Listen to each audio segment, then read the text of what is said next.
Happy Monday, my Liberty kitty cats. And before we get into today's flagship Lions of Liberty podcast, the latest in the Dave Smith Debates His Online Critics series. And welcome, of course, to the many Part of the Problem fans who have hopped over to hear this. And, of course, many of you have also jumped into our Patreon, where they got to watch this debate live in our super secret Lions of Liberty Pride Facebook group. But there is no better time to be joining the Pride, to be supporting the Lions of Liberty on Patreon. And there are so many reasons why. First of all, I am banging out amazing interviews this month with people like Glenn Jacobs. That interview is already available for our patrons as well. I've got Vin Armani coming on the show, as well as Peter Schiff to round out December for me. So you can get early access to all that stuff by joining our Patreon, patreon.com/Lions of Liberty. Not only that, for the final couple of weeks here in 2020, you can still take advantage of our amazing annual subscription offer. If you join the Pride, our Patreon, patreon.com/Lions of Liberty,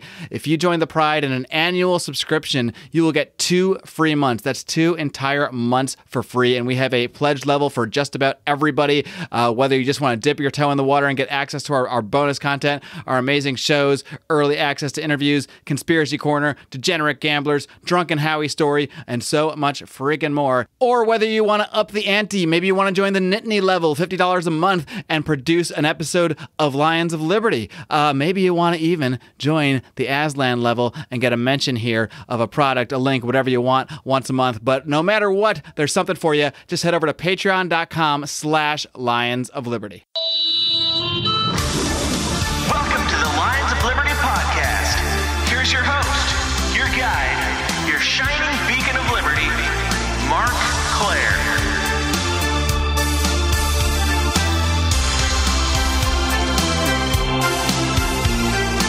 Oh my God, I believe it has occurred. Yes, we are live. We are live in the Lions of Liberty Pride Facebook group. And, ding, ding, ding. We've got another edition of the Lions of Liberty Fight Club here. I guess that's maybe a new monthly or oftentimes whenever I feel like it, whenever the opportunity presents itself feature here. But we do have a little special presentation here. Like I said, we are live in the super secret Lions of Liberty Pride Facebook group exclusively for Lions of Liberty patrons. That group has not yet been zucked, unlike the group that formerly belonged to one of our debaters here today. He is, of course, the host of Part of the Problem, Mr. Dave Smith. Dave, are you ready to roar? Oh, yeah. Ron Paul Army. Roar, roar. Happy Hanukkah. Thank you. Happy Hanukkah to you as well. We actually celebrate it here in the Claire household. Mm-hmm. By lighting a candle on a plate and exchanging gifts because I didn't have a menorah. Anyway, it's not about that. Now, Dave, once again, you have, I don't know how I kind of fell into this niche of hosting your spillover debates that start on Twitter, but I'll take it. I'll take anything at this point. But I'm loosely calling this the Lions of Liberty Fight Club, and your opponent tonight is actually one of our Patreon supporters. So he's actually paying me to watch himself debate. I don't know. It's weird. Or it's like an Inception thing. But he is one of our Patreon supporters. He is a member of the Lions of Liberty Pride, and he is the chair of the Vermont Libertarian Party. Pleased to welcome Archie Flower. Archie, are you ready to roar? Absolutely. Totally. I'm so thrilled that, what was it, 20 in the last hour? Dave and Something I have like already, that. It's double digits in the last hour, and a number before that earlier in the week. I tweeted that out not long ago, that because we've gotten, so many to sign up for you, that's already a win. Like, whatever else happens, it's a beautiful thing.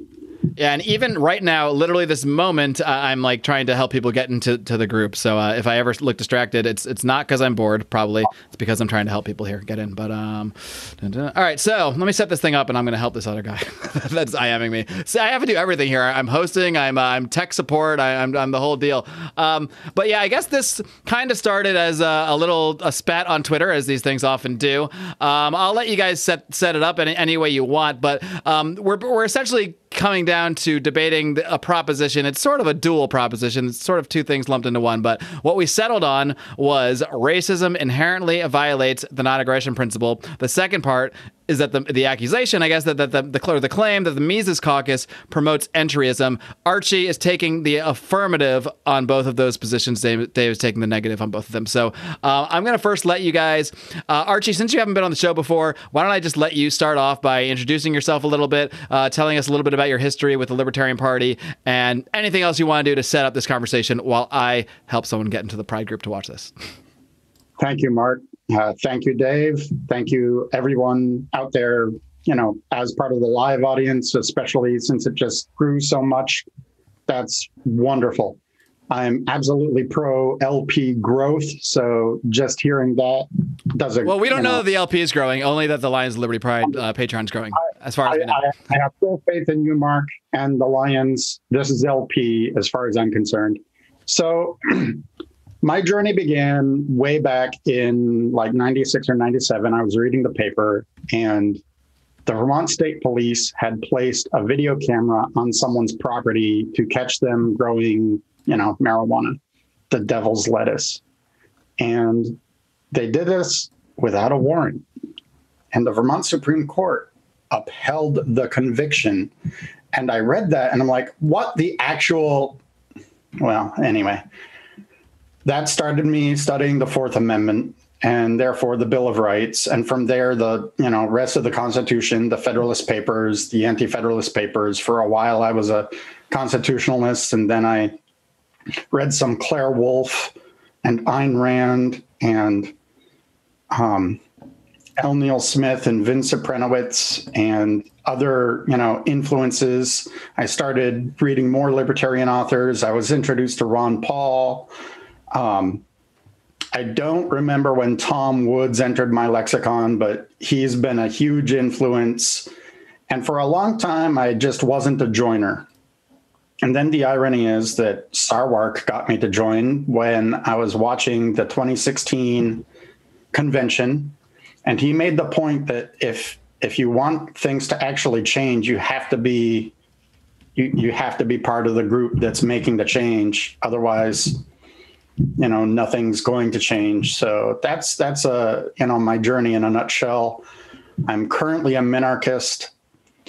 I'm also definitely taxation is theft. We should have no taxes whatsoever. And whatever government survives that, I'm happy with. I don't want a big government. I'm not a traditional minarchist in that sense. Like, you know what I mean? But I'm also not an anarchist because I'm not convinced it could work in practice, but I'll leave it there. All right, Dave. And do you want to set it up by explaining your position as, I believe you're a monarchist, is that right? Or did I get that wrong? Unapologetic monarchist. I support monarchy in all forms. Excellent. I don't care how brutal. Okay, I live in Saudi Arabia. Maybe we should change the debate topic altogether here. Maybe we should be debating monarchy. But, what do you want? What do you want me to say? I've been on the show many times. I'm Dave. I host Part of the Problem. I know Archie was critical of the Mises Caucus when he left it. He was critical of a tweet that I had put out recently on Thanksgiving, and then he challenged me to a debate and also about the racism violating the non-aggression principle. So here we are. All right. Well, that being said, why don't we just get right into the topic at hand? And I think it's going to make the most sense to sort of do one at a time here. This isn't a formal Gene Epstein Soho forum debate, but I think they're separated enough topics that I think we should address one before the other. So why don't we just start with this original beginning proposition: racism inherently violates the NAP. I don't have a timer. I don't even know how to work those things. I'm just going to say, give yourselves 3 to 5 minutes ish of an opening statement, and we'll start with Archie, who's speaking in the affirmative. Okay, thank you, Mark. The way the topic is framed, I just want to make certain that everyone that was on Twitter following this, thought crime is not a thing. And I'm not suggesting that thought crime is a thing. I should add, by the way, I meant to say this, but I think that for all of these, it's going to make sense to add a definition here. So I think you should define what you see racism is as well, so that we at least are not necessarily talking past each other. Racism is basically, there is a spectrum. Dave is right in one of his podcasts where he says it's a word that's used for a wide range of things. When I say racism inherently violates a NAP, I'm talking about the worst form of racism where you actually dehumanize someone. I'm not talking about just being uncomfortable around someone or anything like that. I'm talking David Duke style, full on, white supremacy or any racial supremacy, that kind of thing, where you dehumanize and delegitimize other people, and they're no longer human in your eyes, basically. So when I say it violates the NAP inherently, what I mean is it changes the fundamental concept of the NAP. I'm not saying it violates someone's rights to form a racist thought, or even to speak those thoughts. What I'm saying is, if you look at the Venn diagram of all libertarianism, being racist puts you outside of that Venn diagram. Racism, as Ron Paul says, is one of the worst forms of collectivism, and we are completely and inherently anti-collectivist because we are pro-individualism, not only as a party, but more importantly, as a philosophy. So I define the NAP this way: it is immoral to initiate force or fraud against a non-consenting person. So inherently, by changing the meaning of person, by dehumanizing someone, that changes the resulting concept, and therefore that does what I consider to be philosophical damage to the non-aggression principle. All right, Dave, do you want to go ahead and give your response to that? And, if you can, include just kind of what your definition of racism is, so we can see if it's any different than what Archie laid out there for starters. Right. So I think that Archie is saying that racists change the definition of the word person, but Archie is changing the definition of the word racism, and he's changing the definition of the non-aggression principle. So I don't know if you actually defined racism there. You said it's a spectrum and you're talking about one end of the spectrum. But if you're only talking about one end of the spectrum and the rest of that area that is covered by the term isn't a violation of the non-aggression principle, then I think you're giving up on the argument that racism inherently violates the non-aggression principle, which is what you had claimed and we had agreed to talk about here. I don't know. If I were defining racism, I would say prejudice on the basis of race. I mean, to me, that seems like a reasonable definition. I mean, we could look up a dictionary definition if we want to both kind of come to an agreement on this. The idea that racism, there's lots of different forms of racism. And let me just say, because I already know, I can already hear the response from the 7 deranged maniacs on Twitter who hate me. I'm not defending racism. I don't like racism. I grew up in Brooklyn. I've been a stand-up comedian for about 13 years. I've been in very diverse areas before. I've seen racism, really nasty racism, and I think it's awful. I think it's a really awful thing, and I wouldn't be friends with anybody who I believe to be a racist.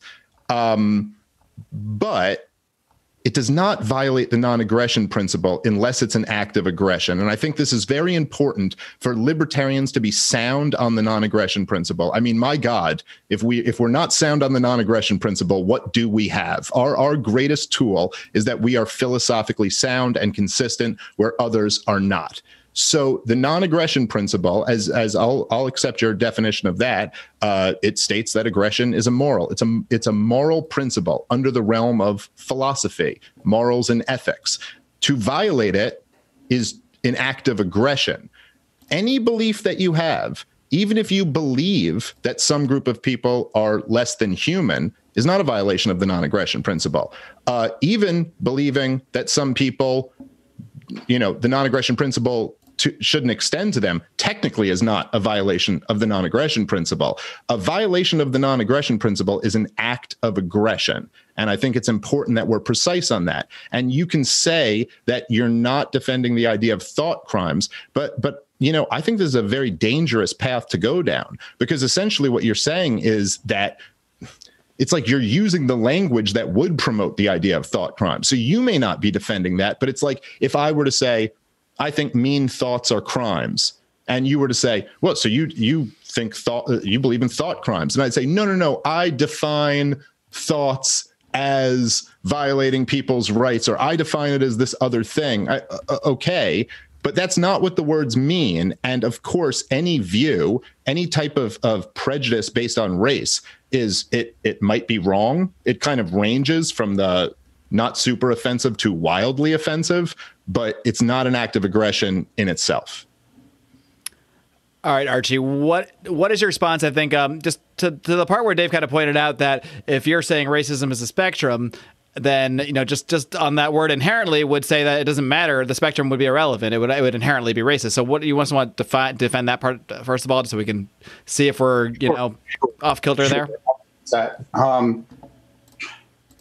I'm simply acknowledging that, yes, racism can be a spectrum because it's used for so many different purposes, the word or the term.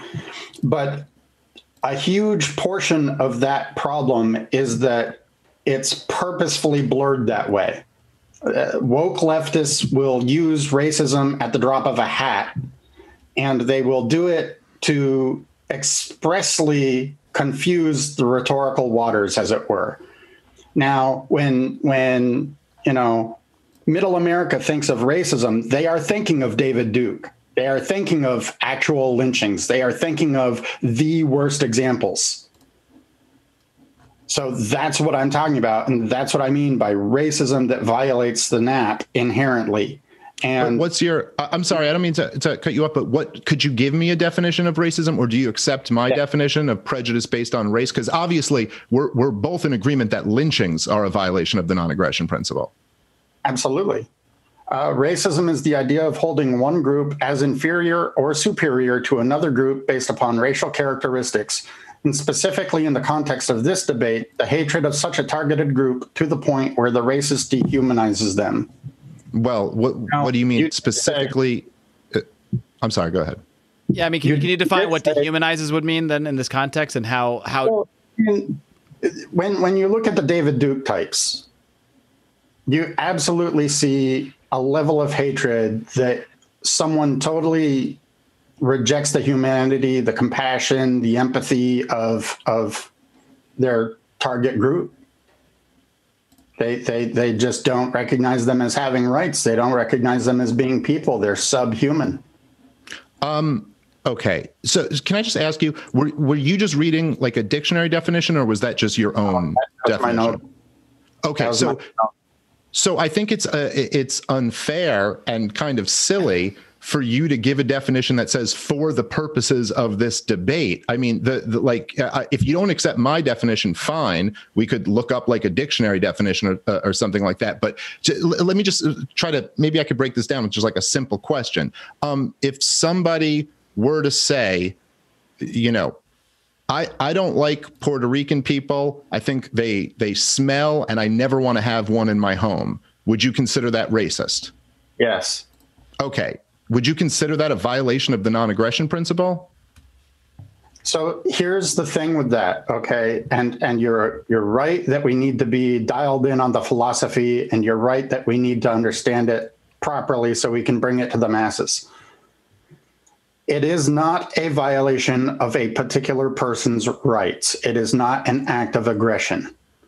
It is a violation of the non-aggression principle because it philosophically changes the principle.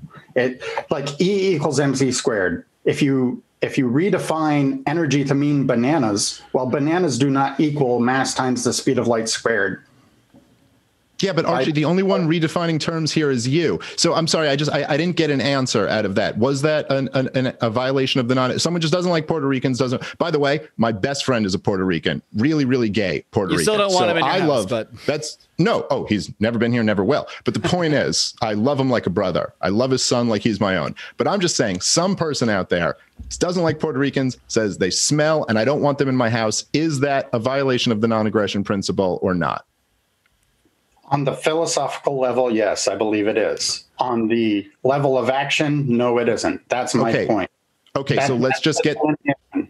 Okay, but I just think that to me, at least what it sounds like, and I'm kind of open to this, I don't know, but it sounds like the phrase on the philosophical level is doing all of the heavy lifting here. And I don't know what you mean by that. And so it feels like you're just saying, well, I don't like this. I think this is bad. So I'm going to say it's a violation of the non-aggression principle on some level. So as I pointed out earlier, the non-aggression principle is already in the realm of philosophy. We're talking about philosophy here. It's a moral principle. So what do you mean by on a philosophical level, it violates the non-aggression principle? By changing the definition of a particular part of the term, you're changing the resulting concept. If somebody just... I'm sorry, go ahead. I have this idea because of many discussions I've had in the LPMC and with them in like the delegates groups with self-identified libertarian socialists.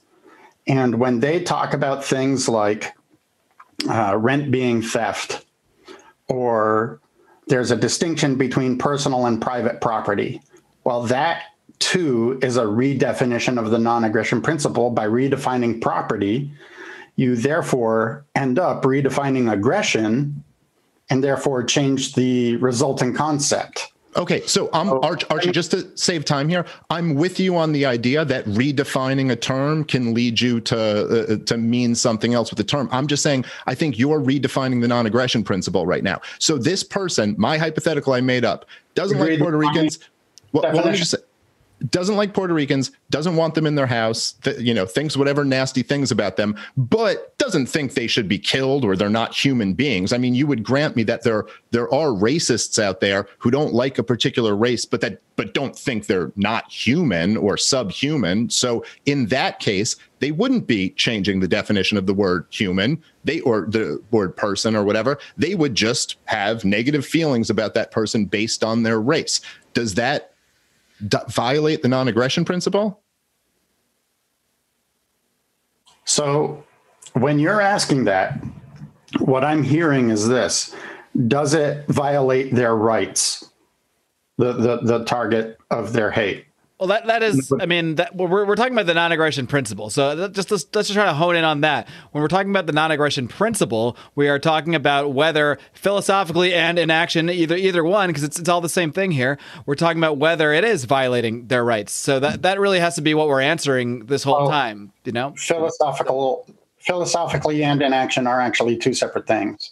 And when you violate it philosophically by redefining it, what you're doing is you're placing yourself outside the Venn diagram of libertarianism.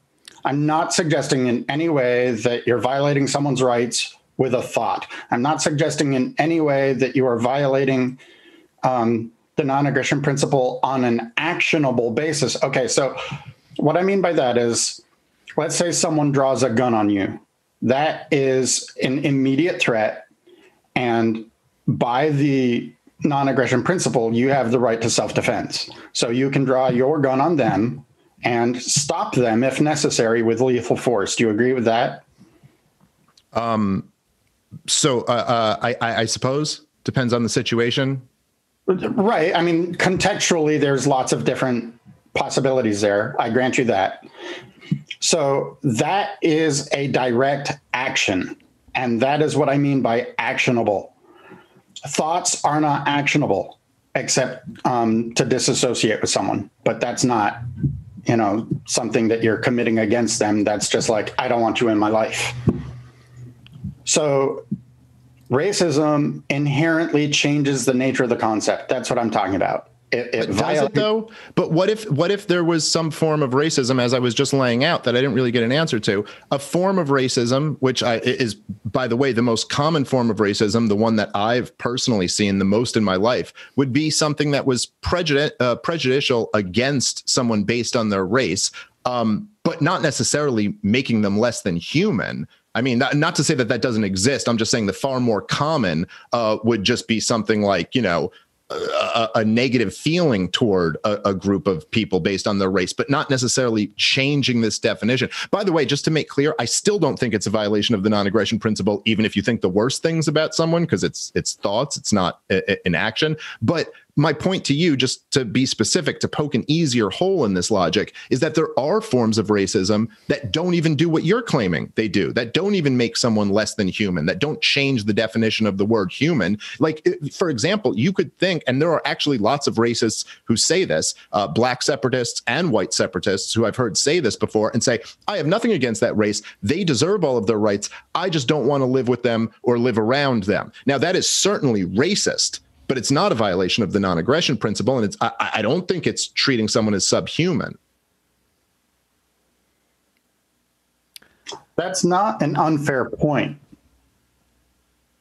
However, when you look at the non-aggression principle, I mean, we could state it in different ways, right? I mean, pretty much any principle can be stated in different ways, right? I don't know. Maybe Archie, what we really need to do here is have you define what you see as the non-aggression principle, because I think what you're trying to argue is that racism, how you're defining it, which even in maybe the worst cases, you're defining it as like seeing people as subhuman or what have you, the thought of doing that. But how does that correlate to what you're saying about the non-aggression principle? So maybe you can hone in on what you say. What is something that violates the non-aggression principle? Like, how would you define that?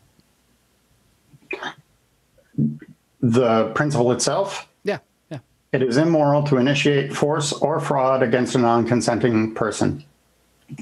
Okay, you had that in your kind of opening statement. So I think, I don't know, just as a kind of unbiased observer here, the part I'm missing here, and I'm trying to absorb your argument, is how you're getting from the racist thought, whatever that may be, even if it is looking at someone as subhuman or just, thinking something like, I don't like, I think Puerto Rican smell, I don't want them in my house, how that is inherently violating that. I can see how you can make arguments, like you're saying, where it leads to it or could lead to it.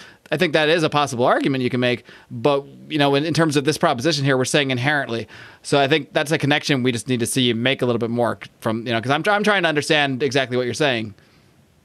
So but I'm missing Dave, that connection. Yeah. Let me know what you think about this meme. I honestly cannot read that, but So it's the corporate needs you to find the difference between this picture and this picture. And the two pictures are racism inherently violates an app and Marxism inherently violates an app. And then I, stuck my face on the one down below. It's the old Office meme. Yeah. Archie's film here.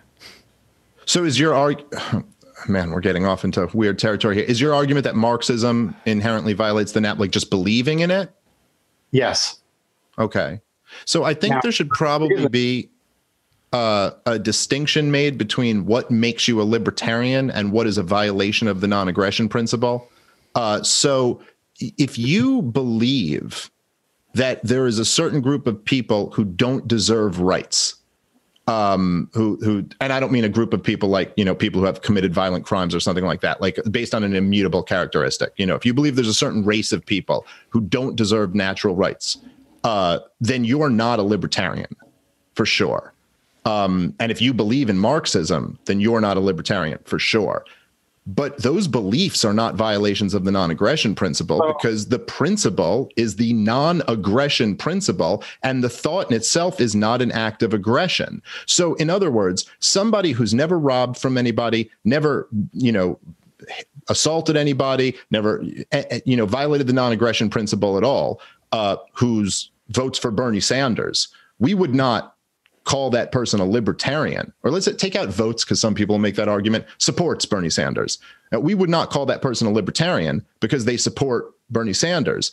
But we also wouldn't accuse that person of violating the non-aggression principle because the whole purpose of the non-aggression principle, which is the irony is that you're talking about people changing definitions, but the whole purpose of the non-aggression principle is for libertarians to deduce when it is morally acceptable to defend yourself. That's the point of the non-aggression principle. The whole point of it is to figure out when it is morally acceptable to use force, to use violence. And this is why we reject the state, or in your case, most of the state, because it violates that principle. So to just, again, I think it's very dangerous and inaccurate and philosophically unsound to say that, well, if this kind of tends to make someone in another group lesser than in some way, that is on some level philosophically a violation of the non-aggression principle. I don't know. I'm not getting the argument for it. Well, it sounds like you're agreeing with my thesis that Marxism makes you like unlibertarian, period. And racist. But not libertarian. I think we're mixing up the original proposition here, because not being a libertarian philosophically is not the same as violating the non-aggression principle. Even if I stop being a libertarian tonight and I say that I no longer believe in libertarianism, I'm a socialist now. If I'm just sitting here still behind this microphone saying it, I might not be a libertarian anymore, but I haven't violated the NAP still. So I think that's a little disconnect here. I think the disconnect is in the philosophical violation of the NAP versus a violation of the NAP. And so let's go back again to E equals MC squared. It's a particular relationship, right? It is a physical relationship that Einstein discovered, and it led to, both nuclear power and nuclear weaponry, right? Mm-hmm. Do you accept that, Dave, that that's an objective fact? Sure. Okay. Now, what if someone comes along and uses like Common Core math and says squared no longer means the number times itself, it means something else? Mm-hmm. Will that relationship that they just redefined allow them to build either nuclear bombs or nuclear power plants? Or will reality just slap them in the face? Yeah, probably won't work. Right. That's what I'm saying, is that the resultant concept from someone redefining property in the case of a Marxist, or redefining person in the case of a racist, the resulting concept is a monstrosity that resembles the NAP, but is not actually the NAP. Okay, so if you were to say that people believing horrible things about certain groups of people is not conducive to an environment that is probably going to result in less violations of the non-aggression principle, then maybe I could agree with you on that. But that's a very different thing than saying it is itself a violation of the non-aggression principle. And look, I feel like we're going around in circles on this, but maybe I could just ask you, so what does this lead to? Like this line of, so of course, if you're going to say this, right, if you're going to say that racism, and you're using David Duke as the example, but then you're also, I'm not exactly clear here, but you're also saying all the other forms of racism, even the more, just not wanting someone in your house, is also a violation of the NAP on a philosophical level. Okay, well, how about, I don't know. I assume then by this logic, then also homophobia, xenophobia, transphobia, whatever all the other things are, those would also have to be violations of the non-aggression principle in theory. I guess Orthodox Jews are out. They can't be libertarians. I mean, they inherently believe that they are the chosen people and other people are less than Jews. That is absolutely undeniably true. Are you comfortable saying that, Archie, right now, that all religious Jews are out? And not only can't be libertarians, but are in fact violating the non-aggression principle just by their existence as Jews? I'm not going to delve into that theology. But do you understand what the point? Okay, well, what if I tell you that theology? I mean, that's. Let me tell you, as a Jew, I can promise you that Orthodox Jews believe they are God's chosen people. I promise you that, and they believe everybody else is not. Promise. You can take this to the bank. Given that that's case, and you can put the caveat in, if you find out that I'm wrong about that later, then your answer doesn't count. But assuming that I'm right about that, does that make them in violation of the non-aggression principle philosophically? I wouldn't necessarily say so. That's a. Did you say would or wouldn't? I couldn't hear you. Did you say you would say so? I said I don't necessarily think that's the case. Do not. Oh, you're rejecting my claim that Orthodox Jews believe they're God's chosen people? No, I'm not rejecting that. What I'm saying is that the theology adds a whole other layer that we would have to, spend another couple hours on. Okay. Is it racist? We're not even getting traction on, I understand why you're not getting this. I mean, I understand I'm not being as clear as I could be, but there really is a difference to me between a violation of the NAP, which means a person's rights, you are taking an action against a person, and a philosophical violation of the NAP. And if you conflate those two things, you're missing my argument.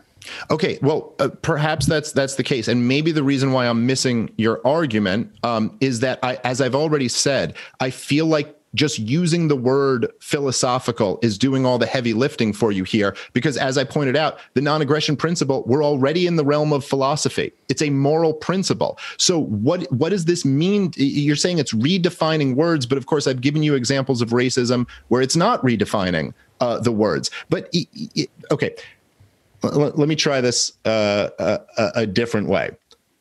You did accept that racism, you accepted my definition, right, of racism being prejudice based on race? That's not out of the ballpark, no.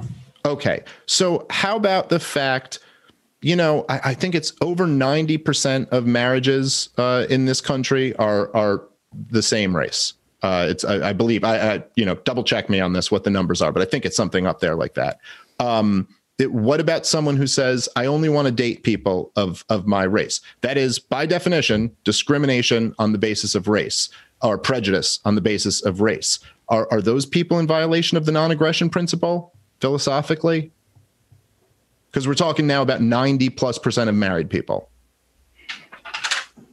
Well, no, we aren't. 90+% of married people may have married into their own race, but that doesn't make 90+% only would marry into their own race. Okay, right, fair enough. Let's not focus on the marriage rates, and let's just try to focus on the actual question. Theology, marriage, these are... Well, no, but listen, Archie, I'm just trying to figure out, because I don't understand the argument here, so I'm just trying to figure out like what level you would take this to, what the purpose of this view is. The purpose is to delineate who is and who isn't libertarian. Yeah, but again, I think that's a different thing than a violation of the non-aggression principle. Believe me, if everyone who wasn't a libertarian is violating the non-aggression principle, we should all grab some shotguns and start going to work, because the vast majority of people are in that camp. But again, just answer, please, Archie. Just if you could just answer this question then for me. Forget the 90% number. You're right. Maybe some of them it wasn't based on race. For people who if you only want to date someone in your race, if that's the only people you date, or if you just have a racial preference in terms of who you date, some people like black guys, some people like white guys, whatever. Some people, fine. Is that a violation of the non-aggression principle? If you only like Asian women, if you only like, is that a violation of the non-aggression principle? No. Okay, so then it would seem to me that you've conceded what my definition of race is, and you've conceded that by that definition, racism is not inherently a violation of the non-aggression principle. Except that racism is more than that definition. I mean, but no one's arguing that racism can't be a violation of the non-aggression principle. Obviously, like a hate crime or something like that is a violation of the non-aggression principle. No. And you keep bringing up David Duke. By the way, to be completely honest, I don't know much about David Duke other than that he's the racist boogeyman, kind of. I don't know. I'm sure he has horrible views. I've read like a few excerpts from him. I know that he ran for governor in the 90s, and I've seen him on with like Wolf Blitzer and stuff. Can I just ask you, I'm just kind of curious, not defending David Duke at all. I'll leave that to the ghost of Murray Rothbard. By the way, he was completely right in everything he said. Anyway, but is David Duke's position that some races are subhuman and not deserving of rights? And when I'm asking you this, I'm saying, like, would David Duke say that? I really don't know. Huh? And he's high up in the KKK, so I'm assuming that... No, he was in the KKK, I think, in his 20s. Well, okay, whatever point in his life. New topic. Is David Duke a libertarian? Let's pick. Well, no, I'm just asking because it does seem to me that you're saying, well, over here in this sliver of racism, by the way, I don't know. Maybe that is David Duke's position. I don't know. But the vast majority of racism is not what you're talking about here. It's not people saying you're subhuman and don't deserve rights. I mean,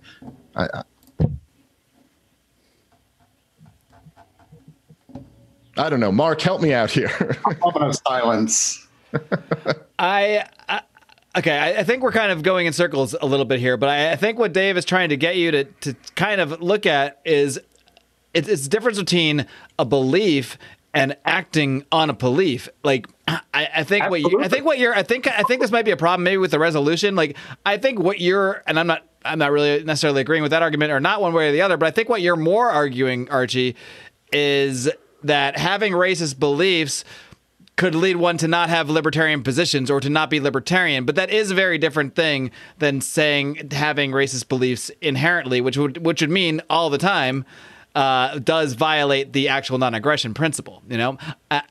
So I think that's, and I don't know how many times we can go through it before we're just going to have to say we kind of move on because we are kind of going in a loop here.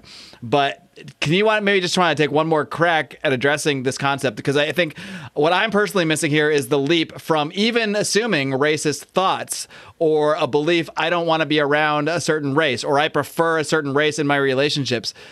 How is that? Are you really trying to argue that it inherently violates the non-aggression principle as opposed to just maybe a broader spectrum of saying, I believe that's incompatible with the ideas of liberty, which might be a slightly different argument. But saying it inherently violates the NAP, that's the problem I'm having trouble getting to, doing my damn best to listen to your argument and try to see if I can make sense of it.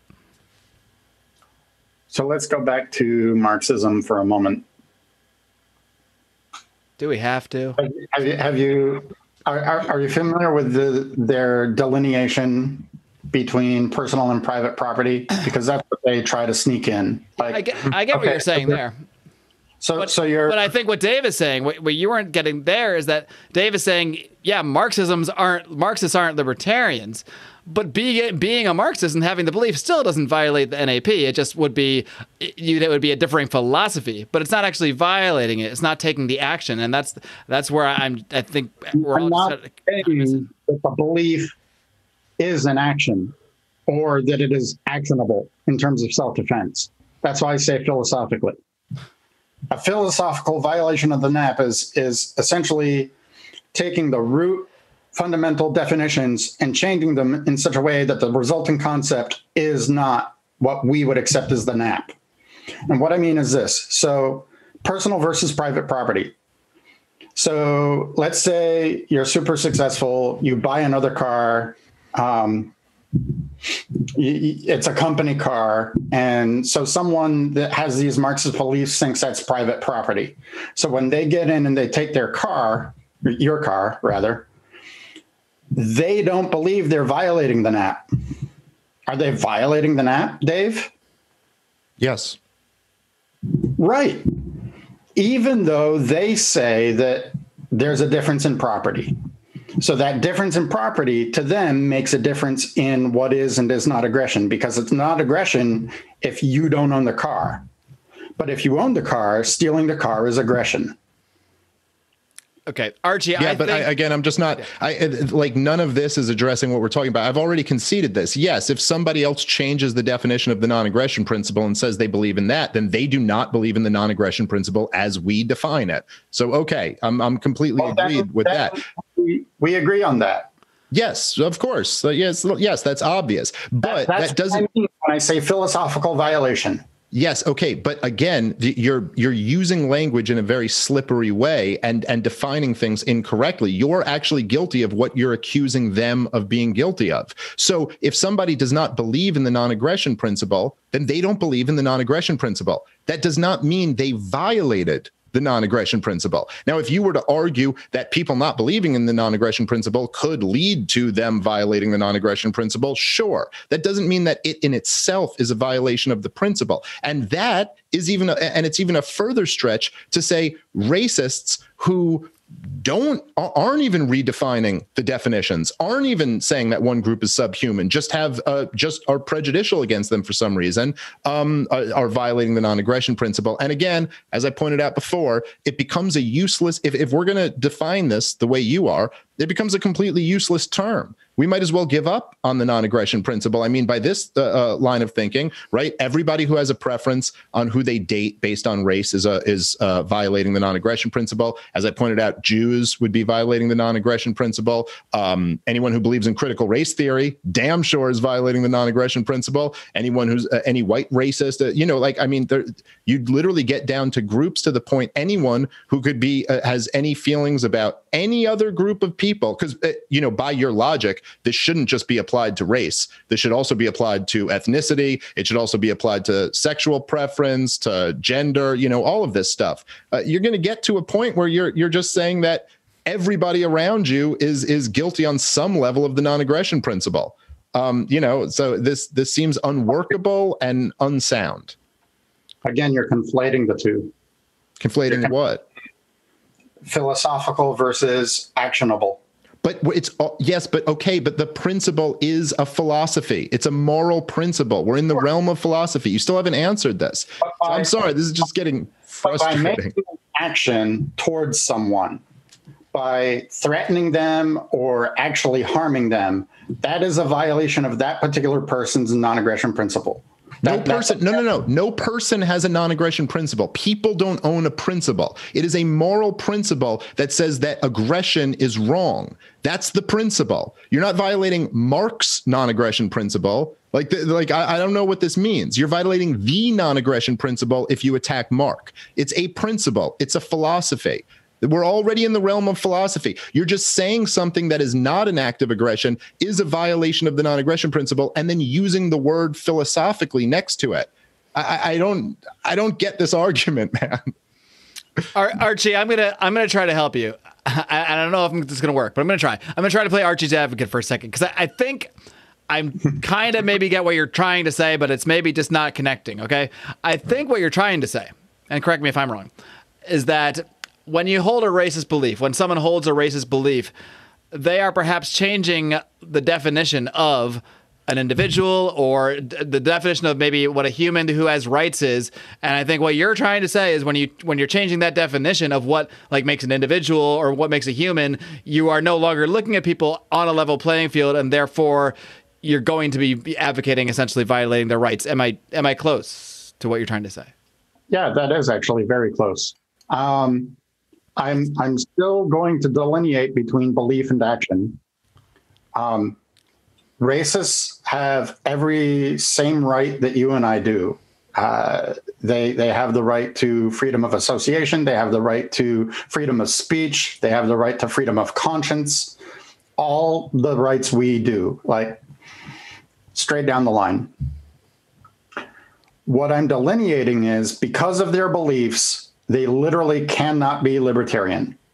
That's the whole ball game. But I think we have to go back and focus on the actually what we're debating, and that isn't even the premise that racists can't be libertarian. The premise is that holding racist beliefs or racism in general violates the NAP, and I think that's still where we're going in two different directions. Because I think to you, you're kind of more making the argument that racism or being racist makes you not libertarian. That's a separate conversation. It's not the exact same one as racism violates the NAP. For that, you have to get us to the point where we show how it is actually, violating the non-aggression principle, meaning it is actually violating someone's rights by holding the belief itself. No, so that's not my point, though. I'm not saying that the belief itself violates someone's rights. Okay, so it is a okay. Well, there you go. All right. Well, I would just add one more thing that, again, if you were to really take this logic all the way to its conclusion, then, I mean, having racist thoughts violates the non-aggression principle on a philosophical level. I still don't exactly get what that means, but thinking about punching someone in the face would certainly violate the non-aggression principle on a philosophical level. Thinking about strangling someone or something like that. So I'm sure Dave is not implying he's thinking these thoughts at all right now. No, I was talking about purely hypothetical. I was talking about my last appearance on this show, not this one. I'm not thinking about strangling anyway. But you know what I'm saying? So then, I don't know, you just get to a point where you are guilty of what you were criticizing the Marxists for doing. You have redefined the term into a meaningless state where everybody is guilty of this. And I will just say that I actually, in all seriousness, I actually think this is a very dangerous area to go down, because once a libertarian, you may not be advocating for thought crimes, but you are certainly giving cover for somebody who would be advocating for thought crimes. I mean, if you're saying like, well, this is kind of on some level a violation of the non-aggression principle, you make it a much easier argument to say, well, then you know what? On some level, we should probably defend ourselves against these evil thoughts. And so I think this is, I don't think there's a solid argument for it. And I think it's a bad direction. I think it destroys the non-aggression principle. And I think it leads to very bad outcomes. All right. I'll let you respond to that, Archie, but then I want to dovetail into this other topic, and we're not going to spend an hour on it. Time certainly has flown by. Time flies when you're having racist thoughts. Wait, what? That's not what this is about. Never mind. Whoa. Not I mean, cool. when you're talking about racism, it's so fun. You know, it's a jovial topic. Hey. That was a NAP violation, bro. Well, hey, perfect. You agreed with me. Great. We're done. Right. Anyway, Archie where were we? Actually, I think we established we all won because we got you a whole bunch of new audience. Anyhow. That means only I win. That doesn't include you guys winning. I joke. I appreciate everybody. It would be a win for us. All right. So here's the thing. The delineation between belief and action. So government can only act when someone's rights are violated or threatened to. Like if someone waves a gun in a crowd, that's actionable. And the reason government can act that way is because we delegate that to government. And I'm assuming the minarchist point of view, and we don't have to delve into minarchy versus anarchy and all that good happy. Having only a belief means it's not actionable. That's the line. That's the hard line. So I don't think I'm opening up Pandora's box, as you imply. I think that by looking at the definition of the NAP and realizing that the concept as a whole needs to remain cohesive rather than, oh, well, personal versus private property. Yay, I can take your car because it's a company car. You know, that's still a NAP violation. But yeah, but if I don't know, if you think the non-aggression principle needs to be cohesive and have a solid definition, then why would we call things that aren't acts of aggression violations of the non-aggression principle? I just, again, I'll rest my case on this one because we really are just going around in circles on this. Let's talk about the Mises Caucus and stuff. I mean, yeah. You're conflating two concepts, Dave. All right. I don't think I am. All right, kitty cats, I got to take a quick little time out from this debate to inform you that if you need help staying awake, if you need help perhaps hosting an hour-and-a-half debates sometimes, you got to head over to our friends at Lorenzotti Italy. These guys are bringing in some amazing premium coffees and bringing them to the common man at reasonable prices. All you got to do is head over to lorenzotti.coffee. That's lorenzotti.coffee. I will, of course, post a link in the show notes as well in case you have trouble with spelling Lorenzotti, but it's quite straightforward. In fact, I'll spell it for you. Lorenzotti, lorenzotti.coffee. And when you're there, you'll want to use discount code LIONS to make sure you get 10% off your order. And what I love about these guys is not only are they great coffee connoisseurs, but they are also great businessmen, and they're helping others become entrepreneurs as well. They also help people set up their own coffee shops, helping them procure the proper equipment, helping them secure financing. They really are doing everything out there for people who love coffee, for people who love coffee shops. You've got to check out our friends at Lorenzotti Italy. Again, that's lorenzotti.coffee. Use discount code LIONS at checkout. All right, we'll let the audience decide. We'll do a little Lions Liberty Pride poll, and then we'll do another poll when we blast this thing out to the public. But why don't we dovetail to this other topic? And I'm gonna need a definition too, because I don't even really understand what this word means. Archie, you're also claiming you used to be a member of the Mises Caucus. You did leave that group. You can feel free to touch on as much of that as you want here, and then you can address this concept of why you believe that the Mises Caucus promotes entryism. Please do tell me, because I don't have a clue what entryism is along the way.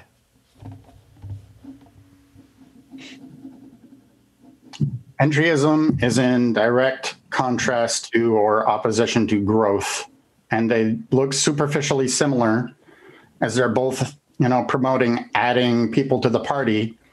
But entryists come into the party with an eye towards or intent to change the fundamental nature of the party. Growth is when people come in, regardless of their previous political background, to learn about libertarianism, educate themselves about our values in order to help us advance our values in libertarianism as a whole.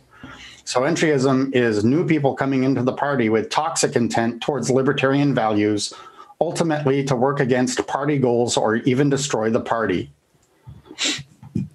Okay. Matt Kuhnel, perfect example. What was that? Okay, Matt so Kuhnel, perfect Matt example. Kuhnel. Right. So you are saying that the Mises Caucus, okay, because Matt Kuhnel was the head of the Libertarian I don't know Socialist who that Caucus. is. He was the head of the Libertarian Socialist Caucus. So I think you're just comparing the two things. So you're saying that someone like Matt Kuhnel was bringing in people who are socialists, and they were not, socialists who were becoming libertarians or intending to become libertarians. He was bringing them to essentially turn the Libertarian Party socialist. So you're saying the same thing with the Mises Caucus. They are promoting the entry of people that are not coming there to become libertarians. They are coming to change the party and change what libertarianism is. So so what are they trying to change it into, I suppose? I believe that some of their messaging is directly to the alt-right. Okay, well, we don't have time for another hour-long debate about what the alt-right is. We did that last time, but could you just be a little more specific on what you mean by that? Let me get you an image here. Another meme? No. Another self-made meme? I would think we should do all our arguments in memes. We shouldn't even talk next time. We should just continue to place up memes with your own faces on them. Is that kind of like the Star Trek episode where Picard does the, That's a question for Brian. He's the Star Trek nerd. But that Picard is sexy. What did I say? Anyway, Archie.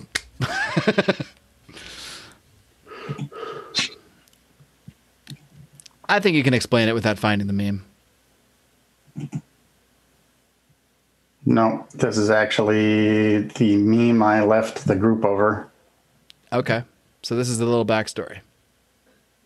It is. This is why you got to join the Pride. People that are listening right now, I'll take a commercial break for the Pride. If you're listening to the public Lions of Liberty podcast feed right now, the only way to physically see these memes from Archie is by joining the Pride, joining the Patreon, where we'll post this video. Archie, take it away. Explain this meme you got up. Okay, so this is on its face transphobic. If we divide 125 genders by 3 bathrooms, how much climate change do we have? Destroy capitalism. It's messaging to the alt-right, and it's transphobic on its face, and it's deeply disturbing for the Mises Caucus to post anything like this from their... That was posted by the official Mises Caucus account, not yes, just like it wasn't by a person just in the group or something. Can I just say, just for, because a lot of people probably consume this by audio only, it's a teacher standing in front of a blackboard with some looks like some geometry on the board, and he's asking the question: if we divide 125 genders by 3 bathrooms, how much climate change do we have? And one of the children asks with a question mark, destroy capitalism? And he's pointing like, correct.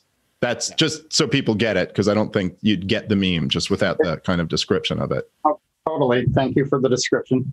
No problem. All right. Okay, so can you just explain, so that seeing that meme made you leave the Mises Caucus? That was the last straw. There was a whole bunch of discussion about transgender issues in the Mises Caucus group, and there were some extremely vitriolic things said against transgender people, and the people were not even warned to, tone that down. As far as I know, they're still in the caucus. All right. Well, I don't know if, Dave, you want to respond to the meme itself, or if you want to respond to this broader concept of entryism, but I'll let you, or if you just want to smoke your vape and zone out, because I don't know.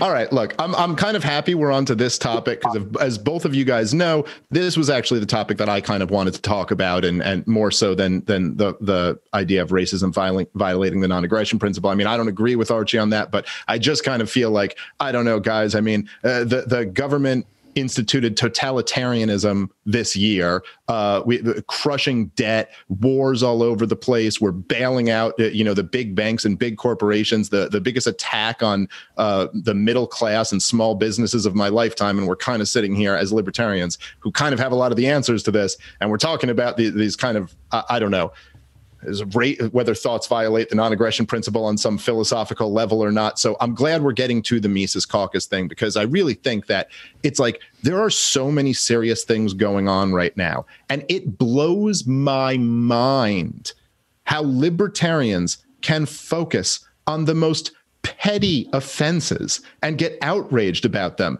The Mises Caucus, are they guilty of entryism? Well, it seems like every positive, every little bit of hope that the liberty movement has will be spun into a negative by a small group of people. So, if you are very successful in the libertarian movement in the space, you're a grifter. If you have, a lot of influence and a lot of people agree with your point of view, well, then that's hero worship or a cult of personality. And if you're the only caucus that is actually substantially recruiting people into the party and growing membership, then I guess you're guilty of entryism.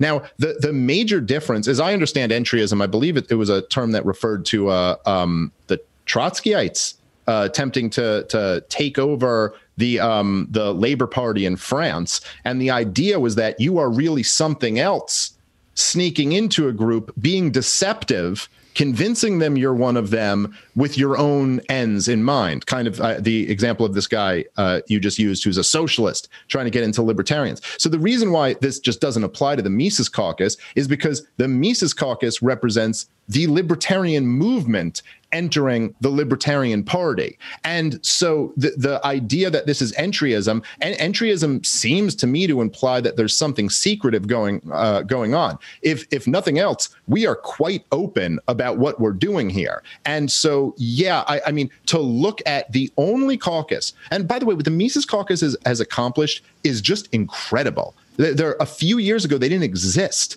and they're now close to 40% of the party, came damn near close to getting the chair and their presidential candidate in as the nominee. Fair enough, didn't get them in, but still, it's unbelievable what they've done in a short period of time. And to look at this, the one caucus that's bringing energy into the liberty movement that this country so desperately needs right now, to say, well, oh my God, but there was this meme that, by the way, it's not even transphobic, dude. I don't even think you get it. It's making fun of the absurdity of woke shit. It's not an attack on trans people. What do you think? They're literally saying you divide bathrooms by climate change? Like, what do you think? It's just making fun of how it's all absurd word salad nonsense. And the answer is destroy capitalism. It's making fun of anti-liberty wokeness nonsense. But whatever, it's a meme. Who cares? We're recruiting people to the party. We're trying to fight a really important fight here. It's unbelievable to me how you can be so petty in what would drive you to leave a caucus. Petty? Really? So let's read this. Archie Flower, as the numbers indicated, they're not being targeted for hate. The guy, who you obviously feel superior to and have disdain for, beat the hell out of you with factual information. That's his take on the greater context of this particular post. As for me, I don't hate them, transgender people. I am just careful and wise. Spraying my upholstered furniture with Lysol after they visit not equals hating them. This guy is talking about spraying his furniture with Lysol after a transgender person uses that furniture. That's open bigotry. That's open hatred. There's no getting around that. That's disgusting. That's anti-libertarian. Okay. Yeah, I mean, if this was your big example to say that it's not petty to find a comment somewhere that someone said something nasty, like, yeah, okay. I'm sorry. I'm not really getting the point that you're making here. And also, I don't know what this responds to or what the context of this is, but yeah, that's a shitty thing to say. Okay. This was within the group. And I asked Caucus to membership if this was basically acceptable. I'm the one that got my hand slapped because it violated decorum to even ask that question. To ask what question? Whether or not this violates caucus rules and whether this can stay in. That was in the caucus group. Yes. That's what, hold on. Yeah, Archie, you're telling me right now that violated decorum for you to ask whether this violated rules? Okay.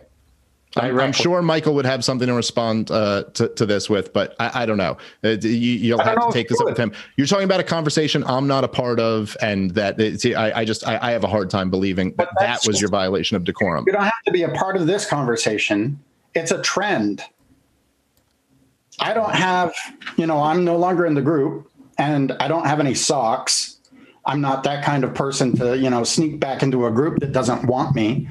But I thought you said you weren't wearing socks for a minute. I was like, I'm not saying the relevance, but you mean sock accounts. I get it. Okay. I'm a builder practically. I don't know. I don't get these. I am wearing socks because Vermont is cold and I want warm feet. But I don't have any socks. Is the point of this that you're saying there's some comments in the Facebook group that you don't like, that are nasty comments? Very unlibertarian people in the Facebook group. Well, I'm sure you find this. I'm sure you think. But you know what? It's kind of interesting. I'm kind of glad we did the first part, in the beginning, because I suppose you would find this a violation of the non-aggression principle. Yes, I think it is. Okay, that is a violation of the non-aggression principle. They are directly Hold on. talking about how much they hate these people. The hatred. I'm sorry. Go ahead, Mark. No, I'm just I am really doing my best. At least in the first half, I was really doing my best to be impartial, and I still am. But I'm just trying to look at this as I've never seen these conversations before. I'm not familiar with any of this stuff.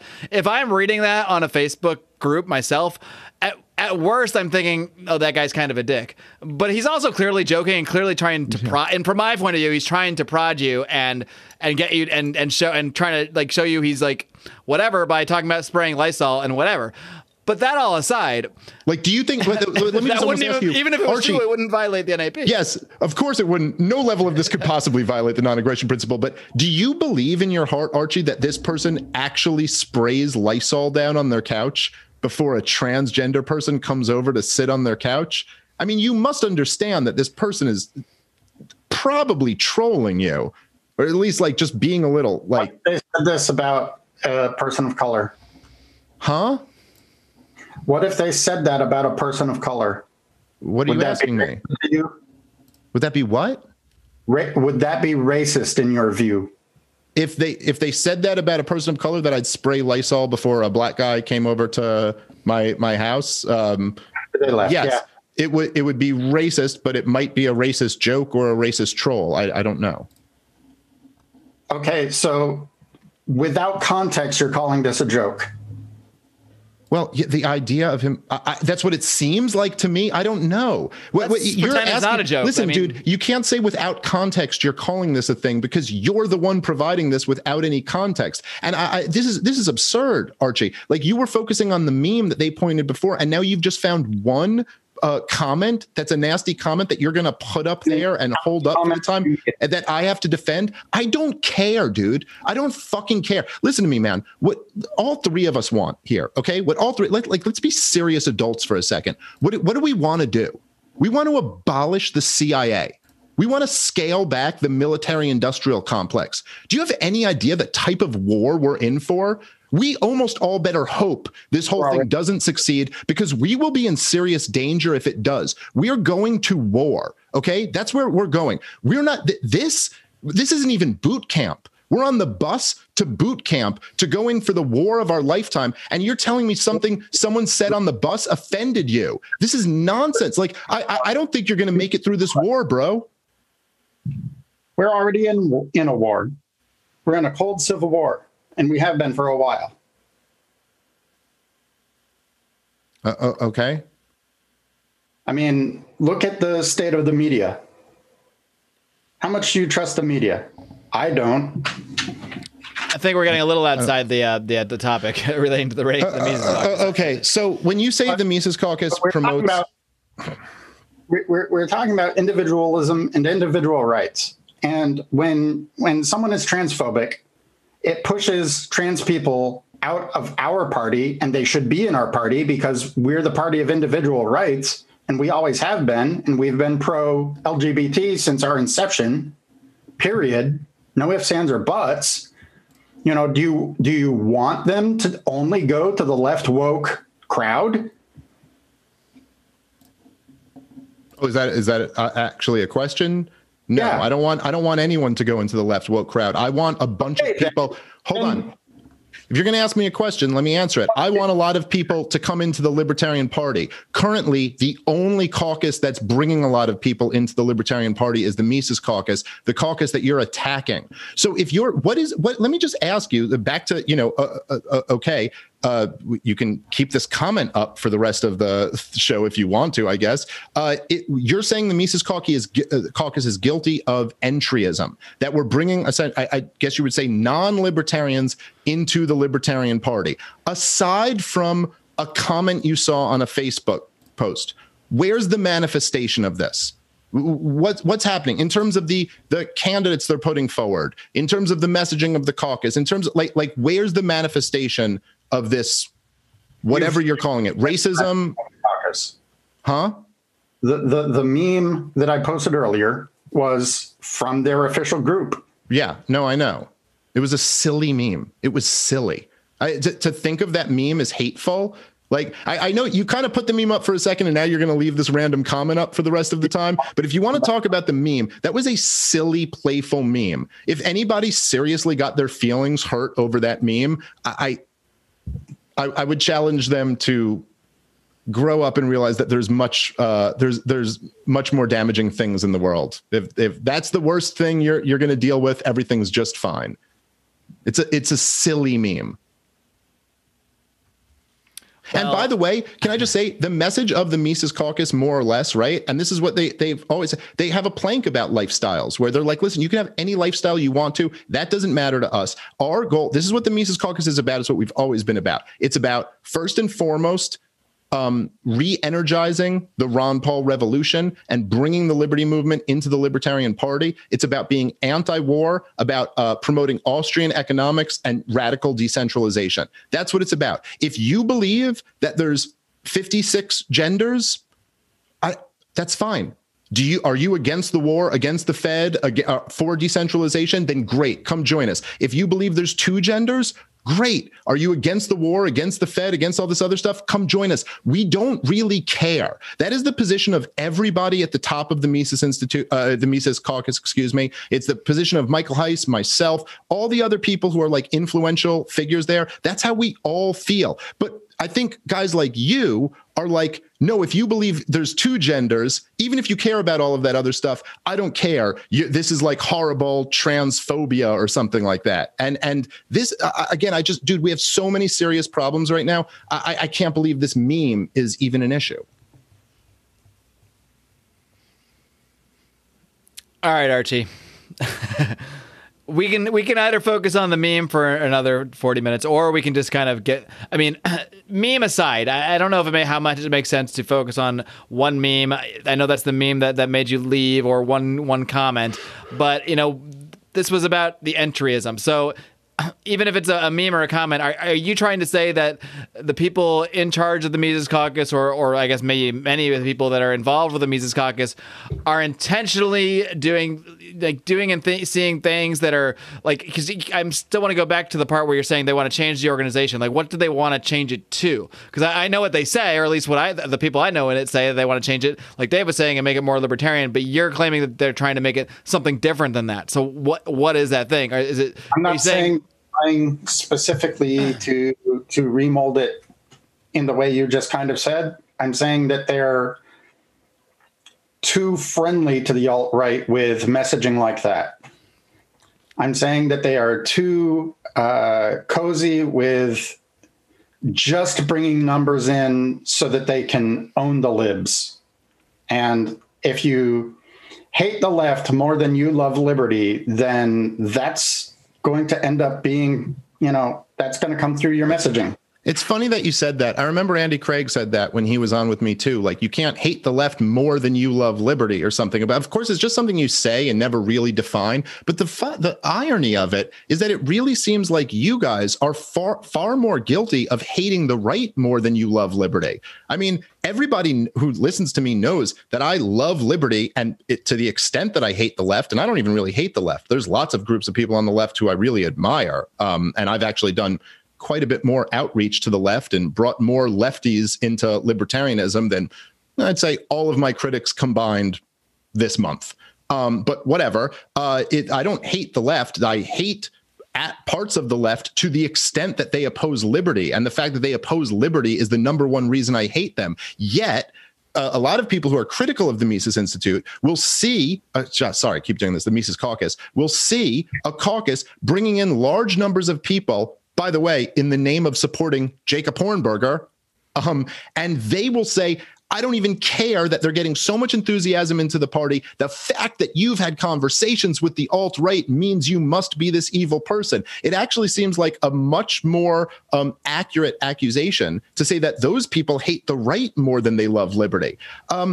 Look, if you're going to talk about a nasty Facebook comment or two, you could. It's funny because only the Mises Caucus gets put under this microscope. Like you could go to any group on Facebook with a few thousand followers minimum, scroll down 4 or 5 comments, and you're going to see something nasty said. I mean, I promise you that. Any one of your groups, go into one of the groups that's trashing the Mises Caucus all the time. Scroll through 10 comments and tell me if you haven't found something more vile than the stuff that you just put up there. I mean, you want to talk about like just reprehensible behavior by members of the Libertarian Party? How about hurling career-ending insults at people, accusations completely unfounded? How the way Sarwalk treated Tom Woods and Jeff Dice? Well, how about the people who went after Josh Smith's family? How about those fucking people? Those people should burn in hell. Tried to drive a wedge between a 15-year-old daughter and her estranged father. Like, and by the way, I haven't always gotten along with Josh, but those people, man, if anyone there should be one group where we target outrage at someone, maybe that's who it should be.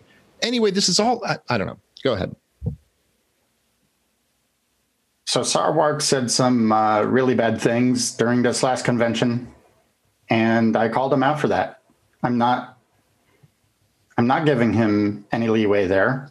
And these other groups, yeah, I'll call them out for that.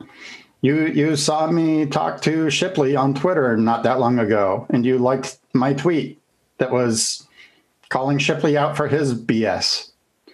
I don't exempt those groups, and I don't, the whole like loser brigade mentality. No, that's BS. Okay, so we agree there, but you know what? At the end of the day, the loser brigade stuff, it doesn't matter. This is all really small potatoes, man. Like the government just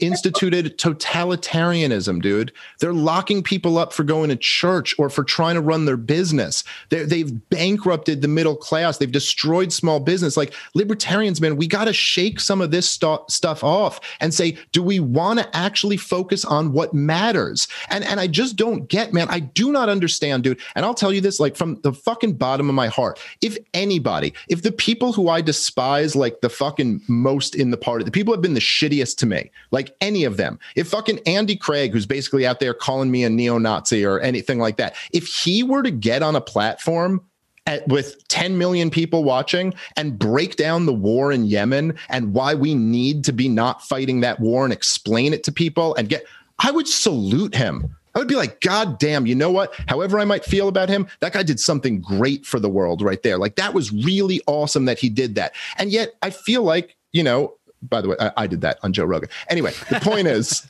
so if anyone didn't get that, I'm talking about me. That's what I'm saying. I'm great. But my point is that it seems like the Mises Caucus is out here. Like anybody, how would anybody not at least acknowledge, man, what Michael Heiss has done? This kid is just smart as shit. He's fucking works his ass off. He's like really interesting, really kind person. He's not a right winger at all. He put blood, sweat, and tears into decriminalizing mushrooms. Like these are these are where his passions are, and he has inspired the libertarian movement to start entering the party. And we're sitting here talking about a meme that was shared or something like that. Like this just all seems so insignificant to the bigger picture. And this is one of the things I really don't get. And it makes me, I got to say, a little bit suspicious of some of the Mises Caucus critics that there is this kind of like, everything, any tiny little petty,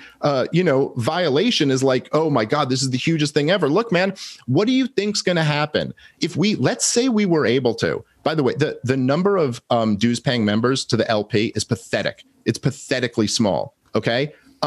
Let's say we went from what is it now? I don't know. What are we at? 20, 30,000, something like that. A terrible number. Let's say we brought in another 100,000 people. Let's say we had this mass influx into the Libertarian Party. Would we be psyched that all these people are coming in and supporting libertarian ideas? Or would we go, there's been a lot more nasty Facebook comments lately?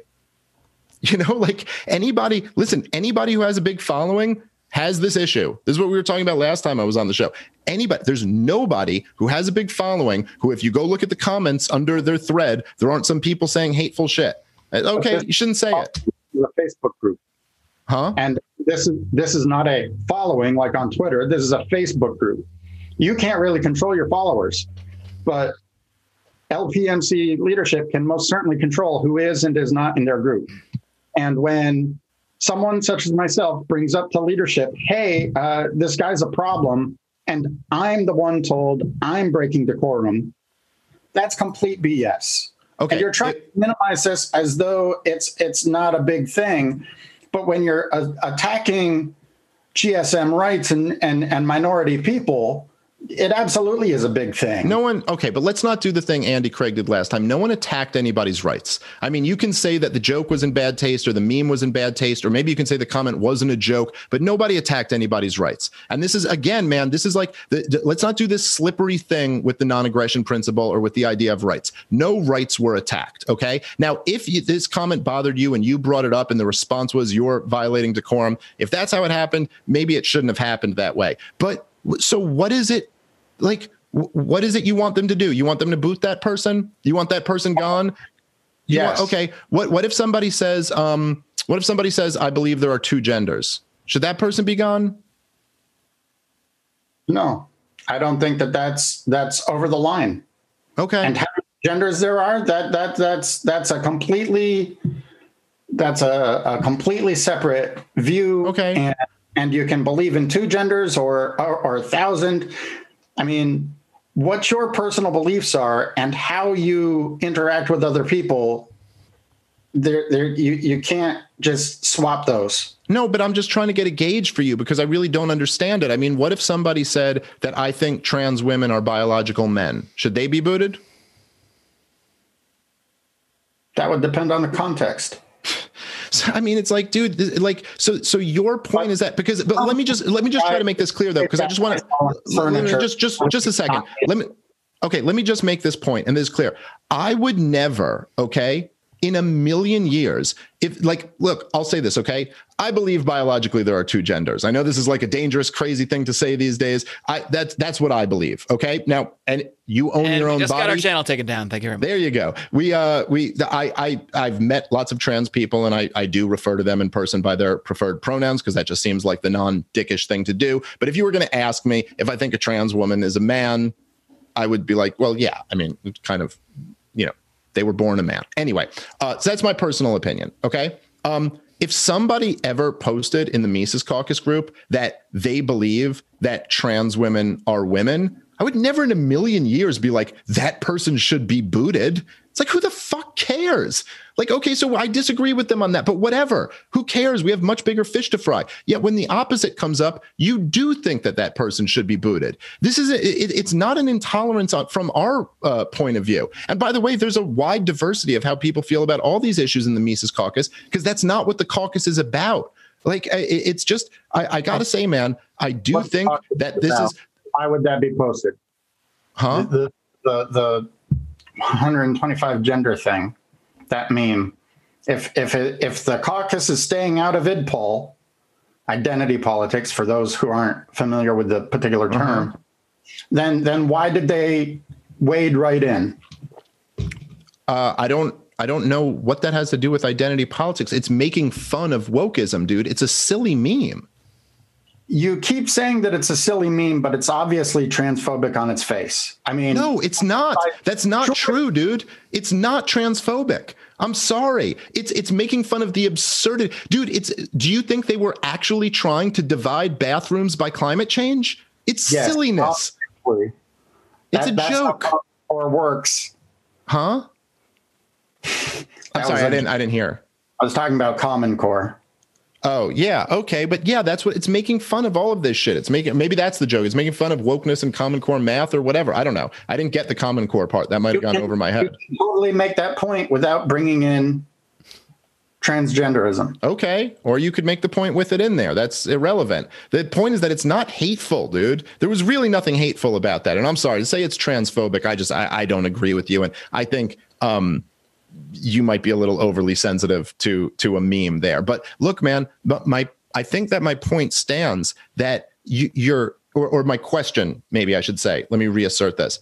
You're talking about a meme that was posted here or comments and stuff like that. Okay. I understand. And by the way, I do kind of get it. I'm going to try to be like as generous as I can here. I get where some of the people that this is how I see it, right? I think some of the people that we're bringing in, now, there's a lot. We've brought in, I mean, according to the executive director, who was no friend of the Mises Caucus, according to him, we brought in more people in a non-presidential year than have ever happened in his 15 years. I mean, we brought a sizable amount of people into the Libertarian Party between a lot of us. Mark was involved in that, Tom, myself, Michael Heiss. I think there are some people who we've brought in who are way less politically correct than the tone of the party. Like, they don't care about making offensive jokes. They'll say it's kind of, if you talk to people in the liberty movement, which by the way is much, much, much bigger than the Libertarian Party, you get more of that flavor than you do within the Libertarian Party, where there's a much more strict, concern about, I don't know, what you would call transphobia and I would call a silly meme. Okay. And so some of those people have come in and there's no, I understand that, and I understand where maybe that bothers you. But in terms of what the caucus is doing, like in the big picture, where is the evidence you see of this entryism? I mean, are they pushing like hard right candidates? Are like, what exactly is it? Because I'll tell you, it's like, when I was talking to Andy, he talked for a little bit about the pipeline being real. And I think by that he meant the libertarian to alt-right pipeline. But then I guess the accusation here wouldn't be a libertarian to alt-right pipeline. It would be an alt-right to libertarian pipeline, which, by the way, anything to libertarian pipeline seems like a really good thing to me. But I guess the concern now would be that it's an alt-right to secret alt-right still pretending to be libertarian pipeline or something like that. So am I getting this wrong? What's the evidence of this in the big picture? Like, who are the candidates? What is the Mises Caucus doing? If that were happening, would that be disturbing to you? I'm sorry, I didn't hear. You're talking about alt-right people coming in and remaining alt-right rather than turning into libertarians. Would that be disturbing to you? I don't think Dave was saying remaining alt-right. I think he's saying bring them in and into the Libertarian Party. No, but I think he's just asking me the question, if I'm not mistaken. I don't think he was putting words in my mouth. Archie was just saying, he was just asking me, I believe. Delineated there, and I'm asking if the second one disturbs him. Sure. Oh, if we were bringing in alt-right people to the Libertarian Party and they were making it something that's not libertarian, absolutely, that would disturb me. But here, let me just maybe alleviate some of your concerns a little bit, because it seems to me like a lot of people who are very concerned about the alt-right within the Libertarian Party know absolutely nothing about it. And by the way, this happens a lot with just politics in general. It's like, when Sean Hannity is like the far left Nancy Pelosi, where it's like the far left Hillary Clinton. But like, if you talk to any leftist, they will laugh in your face if you call Hillary Clinton far left, and they'll be right to do it because you know nothing about the left if you think Hillary Clinton is far left, So it's like when they say the libertarians controlling the CDC right now, you're like, what yes. It's just like they have no understandings of these actual groups or what their arguments are. And to even the left is like way too broad of a term. I mean, to compare anarchists with democratic socialists there's a vast difference between them, and so all these different groups. But if you do know anything about the alt-right, which I did because there was the whole hype about the pipeline and all of that, and because I interviewed a few of their leaders, I did look into it a bit. No expert, but I know a bit about it. If your concern is that the alt-right wants to join the Libertarian Party in our big recruiting effort, which was all centered around supporting Jacob Hornberger, I promise you have nothing to worry about. Like, I promise you, it is the opposite of what any of those people are even thinking about doing, is supporting an open borders libertarian. They think libertarians are like the opinion of libertarianism from the alt-right basically ranges from it's a weak stand down order to white people to it's a Jewish conspiracy to destroy the West. None of them are coming like it's just so. Yes, I would be disturbed if that happened, but I'm quite non-disturbed knowing that this is all just made up in the loser brigade's mind. All right, Archie, I'm going to let you respond, but it's been a while. We've been here about an hour and a half. Maybe you can just kind of respond to what Dave said there, but also incorporate that into your summary of the whole evening, if you will, your entire position here, because we haven't really related them, but I think your overall point here is that you believe that the Mises Caucus has been promoting people, or at least their messaging has brought people into the party that are not really libertarians. They are nasty people, ugly people, perhaps racist people. I don't mean ugly their appearance, but people with thoughts that you find ugly, and that is what sort of makes them not libertarian or advocate things that might violate the NAP. I don't know if I'm summing up your argument well, but I'll let you do that right now, and then we'll kind of wind things down. So exactly, the messaging is too open to the alt-right. It is too cozy with those ideas. It is ignoring individualism in favor of identity politics of the right is my summary. And it's not just one meme. It's not just one post. It is an issue of quality control. And one of the biggest reasons why it becomes such an issue is they do actually take the time to kick some people out. So why not these people? Why was I told that my question about this particular person was a violation of decorum and it gets swept under the rug and this person stays in the caucus? It's a problem. And it's unfortunate that leadership doesn't see that. Do you want to, is that your full closing statement? Because I'm kind of making this. Okay. All right, Dave. Yeah. Sure. I just want to make sure you have a chance to say anything else you want to say. Go against. Okay. Well, look, I'll say, thank you to both of you guys, and thank you to Archie. I appreciate you taking the time, and I appreciate that this was more of a friendlier conversation than my last experience. I think that's safe to say on this show. Yeah. I was pretty sure going in. I was like, we're not going to top that one. I will say that I've been told by a lot of people. I get a lot of conflicting opinions on this, but there are people who really love when I do these things. And then there's a lot of people who tell me not to do these and just to ignore people who are criticizing. By the way, all those people that tell you not to do it still tune in. So I don't know how much I believe them. But. Well, it is one of those things where people they'll be like, I hate these debates. But then you look at the numbers and you're like, well, do you hate them? Because you're really excited to watch. But a lot of people tell me, they're like, well, listen, this person doesn't have as big a following as you. They don't have as big a platform as you. So just ignore them. Why are you even giving, oxygen to these criticisms?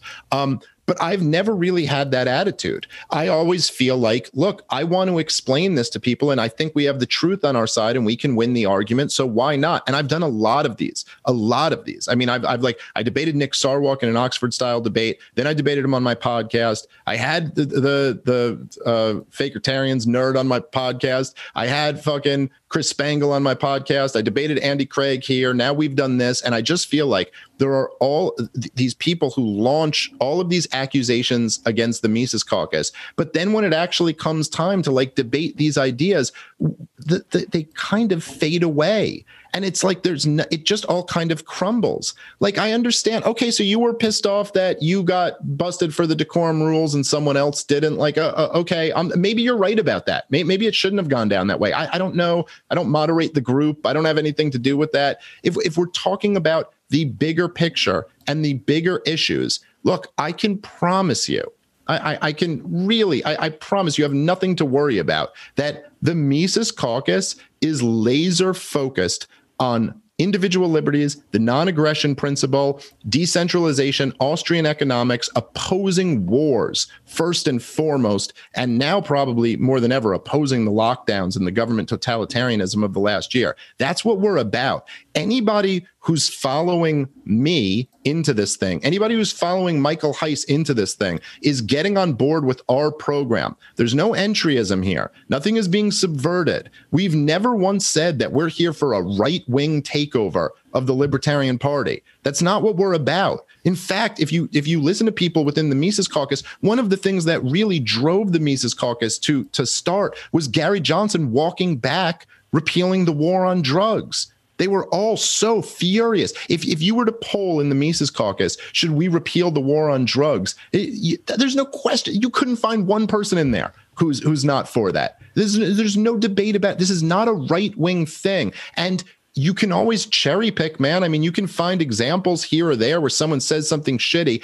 but the big picture here, I'm sorry, like, racism doesn't violate the non-aggression principle, and the Mises Caucus isn't guilty of entryism. What we are doing is something that I think we should be applauded for. It's breathing new life into the Libertarian Party, and I think that's a worthwhile endeavor, or I wouldn't be doing it.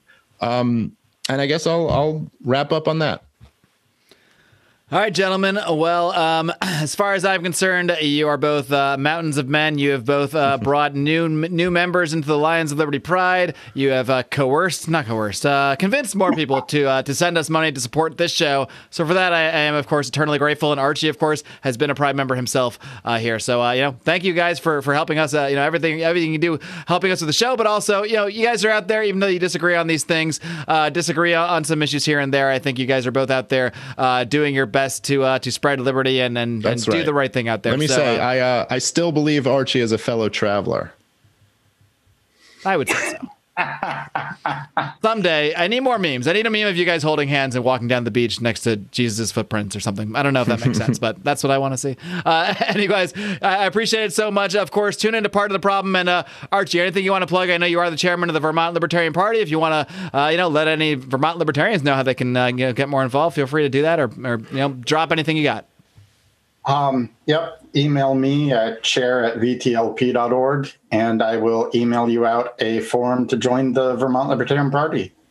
I would love to wrap this up by simply saying thank you very much, Mark. You've been a wonderful host. Thank you very much, Dave. It's been a true pleasure.